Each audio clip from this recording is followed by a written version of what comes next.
Esses dias rolou uma que estava demorando, né? A França tornou a Le Pen inelegível.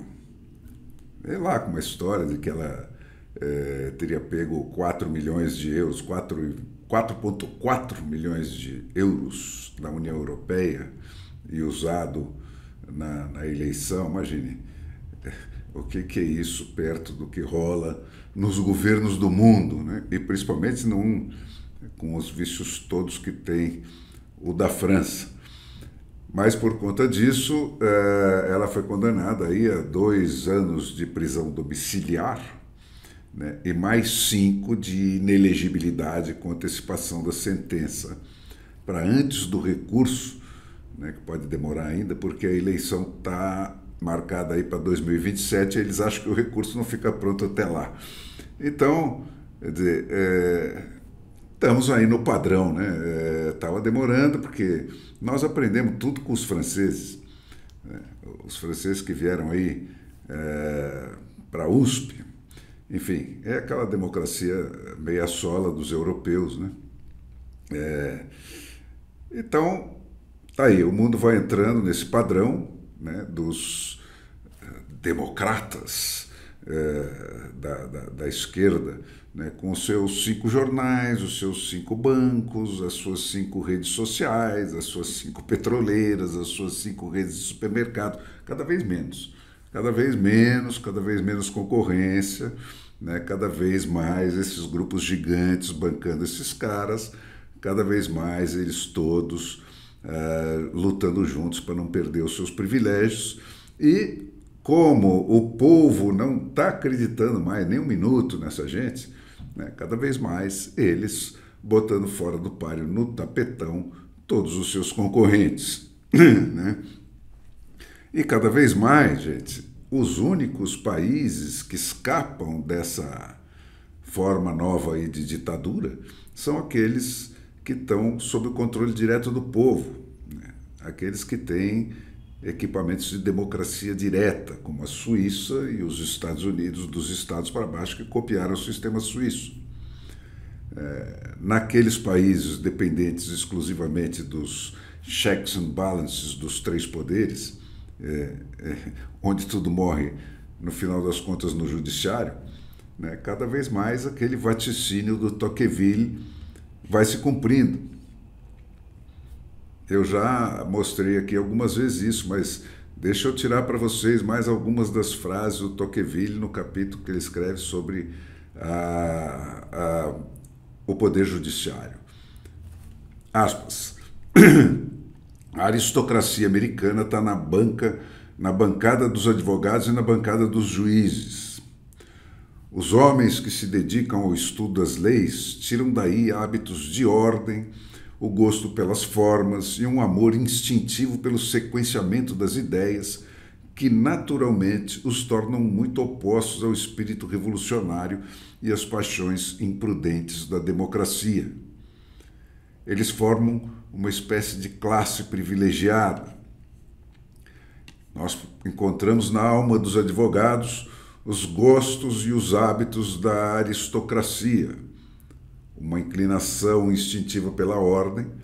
Eles formam naturalmente um corpo, eles têm um amor natural pelas formas, eles têm uma grande repulsa pelas ações da multidão e eles desprezam secretamente o governo do povo. Será sempre fácil para um rei, isso tudo são trechos, não é uma sequência, são trechos que eu estou lendo uns atrás dos outros para vocês. Será sempre fácil para um rei fazer dos advogados os instrumentos mais úteis do seu poder. Há infinitamente mais afinidade natural entre os advogados e o poder executivo do que entre esses e o povo. Se me perguntassem onde coloco a aristocracia americana, não é entre os ricos, que não tem nenhum vínculo comum que os una. A aristocracia americana está na bancada dos advogados e na bancada dos juízes. O corpo de advogados neste país constitui o mais poderoso e, por assim dizer, o único contrapeso à democracia. Cara, esse homem, né, ele é um psicólogo da, das ferramentas da democracia. Ele estudou a Revolução Americana 50 anos depois que ela estava implantada, sempre com esse espírito, né, de perguntar que tipo de reação aquele tipo de leis e aquele tipo de instrumentos institucionais provocariam nas pessoas, né? Como é que elas reagiriam a isso, né? E especulou também nesse capítulo aí, que é um capítulo riquíssimo, né? Aonde estariam os calcanhares de Aquiles daquele novo sistema, né? O que é que poderia, dentro daquela nova ordem instalada nos Estados Unidos, desafiar essa novidade. Bom, e hoje também tem um artigo do João Pereira Coutinho, que é um português que escreve na Folha, muito interessante, né? E ele fala do fim dos impérios, né? Dizendo, recordando o Edward Gibbon, né, que escreveu A Queda do Império Romano, lá ainda nos 1700, né, um livro que é um clássico, né, que o fim dos impérios não se dá propriamente porque o centro afunda, mas sim porque as periferias é que emergem, né? E ele cita aí um novo livro, cujo título é Por que os Impérios Caem? Roma, a América e o Futuro do Ocidente. E coloca dentro dessa perspectiva do Gibbon, né? E acrescenta, quer dizer, na análise do Gibbon, para mim o elemento mais importante é o da decadência moral, né? Que é fundamental e paradigmático no fim do Império Romano. E nos Estados Unidos isso se apresenta muito fortemente pelo fim do fundamento religioso da democracia americana, né? Que é essencial, né, um elemento essencial dela, toda aquela ideia, né, de que o homem nasce com 3 direitos naturais, a vida, a liberdade e a busca da felicidade, né, decorre daquele raciocínio de que Deus criou todas as criaturas da natureza, né, presas e dependentes do instinto, quer dizer, sem vontade própria, né? Com uma única exceção, que é o homem, né? E se Deus deu ao homem esse poder de escapar do instinto e escolher o seu destino, é porque Deus nos queria livres. Esse é o ponto de partida fundamental de toda a Revolução Americana, né? E que vem a ser também uma decorrência da Revolução Protestante. Então, esse fundamento religioso é fundamental, né? E a perda disso, a dissolução disso é o elemento realmente grave, né, da queda, entre aspas, aí, do Império Americano. Agora, quando você põe em tela os outros elementos, né, a periferia subindo, tal, a China, que está aí, né, esse pessoal crescendo, passando a disputar, passando a concorrer com vantagens, né? Da onde vem, essencialmente, essa vantagem da China? Né? Naquela diferença básica, quer dizer, na democracia americana, você incentiva o trabalho além do mínimo, né, pelo incentivo do bônus, né, do ganho a mais que o cara pode ter. E nas ditaduras totalitárias, como é o caso da China, você incentiva o trabalho com o incentivo do tiro na nuca, né? Quem não seguir o que o Estado quer, pau. Então, né, essa é a diferença fundamental que faz a competição da China ser a ameaça que ela é, né? Pelo erro crasso do Ocidente de ter aceito a China como um igual na competição econômica, quando ela não é, né? É uma sociedade escravocrata, Então, para você competir uma sociedade livre com uma escravocrata, a coisa fica difícil. E tem também, no lado positivo dessa conta, né, a diferença fundamental, irreplicável, da liberdade, né, versus a ditadura centralizada como fonte inesgotável de criatividade e de inovação, né, que é o que põe os Estados Unidos fora do alcance da China no fim dessa conta. Quer dizer, a China ganha dos Estados Unidos na medida em que ela rouba o design, rouba a invenção e produz ela muito mais barato e muito mais disciplinadamente pelas condições que ela tem como uma ditadura totalitária.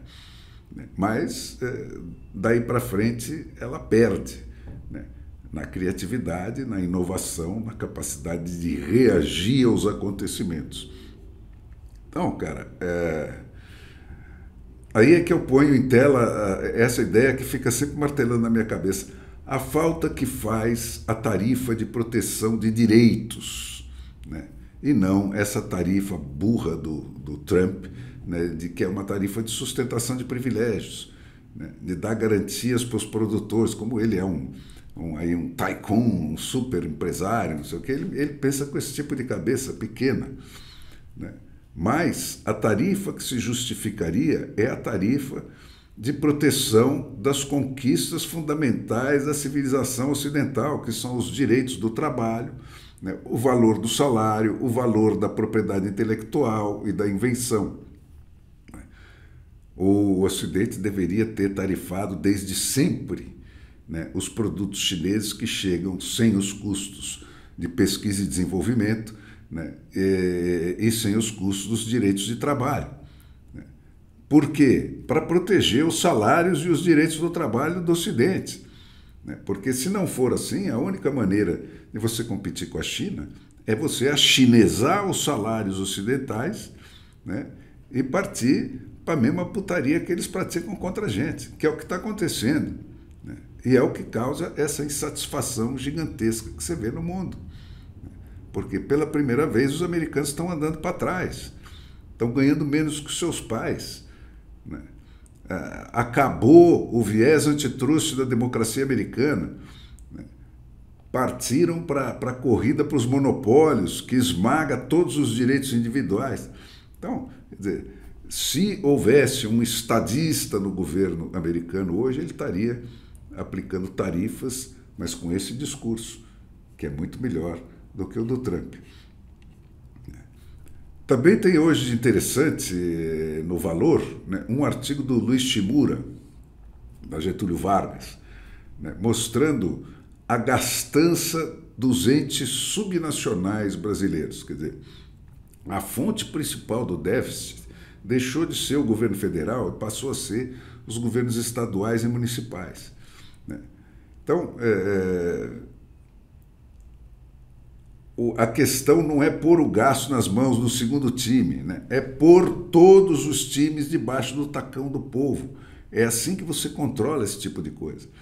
Ele mostra lá uma pesquisa dizendo que o gasto primário federal nos últimos 10 anos, sem correção monetária, permaneceu em torno de 480 bi por trimestre. E a carga tributária aumentou para um recorde de 32,3% do PIB, né? O que representa 2,06% a mais de pontos de PIB em comparação com 2023. E mesmo assim, não vence o déficit que está aí. Por quê? Aí ele explica, porque houve uma descentralização fiscal silenciosa. O Congresso, com o aumento dos poderes dele, foi aumentando os repasses para os fundos de participação dos estados e dos municípios. E os entes subnacionais, os estados e os municípios, né, nesse mesmo período em que o gasto federal permaneceu em 480 bi por trimestre, subiu de 500 bi para 650 bi nos últimos trimestres. Então, gente, o que aconteceu foi simplesmente uma troca de ladrões. O povo continua apenas assistindo a tudo isso bestificado, né?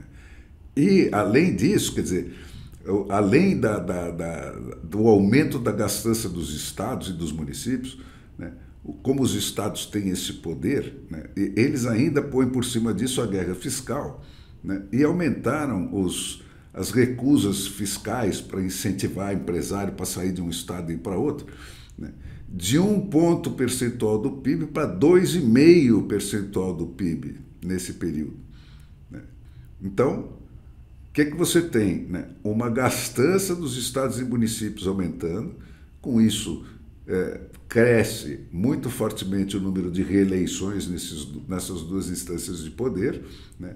E aquela turminha dos espertalhões, dos empresários que correm atrás desses incentivos, né? E ganham incentivos fiscais valendo aí 2,5% do PIB para quem? Para aquela meia dúzia de caras das grandes empresas, né, de infraestrutura, principalmente, né, que ganham incentivos dos governos estaduais para ir produzir lá e não acolá, né? Então é isso que está acontecendo, gente. E o povo continua a ver navios. Então, pensei sobre esse assunto, né? A questão não está em tirar verba do governo federal e passar para o Congresso. A questão está em pôr o Congresso sob o comando do povo, com voto distrital puro, com recall, né? E aí, tudo mais inverte o ponto de partida e o ponto de chegada. E passa a ser o ponto de partida e o ponto de chegada, passa a ser o interesse do povo, né? De quem paga a conta, né? E não só da briga de bandido lá para ver quem que toma da gente, né? O bolso de quem é tomado é sempre o mesmo.